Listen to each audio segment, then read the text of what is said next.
if you're experiencing the matchmaking error 2025 in Baldur's Gate 3, follow these steps to troubleshoot and resolve the issue. This guide will help you get back into the game with your friends. Step 1. Check server status. Visit the official Baldur's Gate 3 website or social media channels to check if there are any ongoing server issues.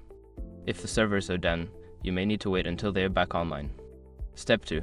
Restart the game. Close Baldur's Gate 3 completely and restart it.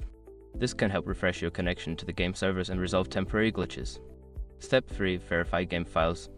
If you're playing on Steam, right-click on the game in your library, select Properties, go to the Local Files tab, and click on Verify Integrity of Game Files. This will check for any corrupted files and replace them. Step 4. Check your internet connection. Ensure that your internet connection is stable. You can try resetting your router or connecting to a different network to see if that resolves the issue. Step 5. Reinstall the game. If none of the above steps work, consider uninstalling and then reinstalling Baldur's Gate 3. This can fix any persistent issues that may be causing a matchmaking error. By following these steps, you should be able to resolve the matchmaking error and enjoy playing Baldur's Gate 3 with your friends.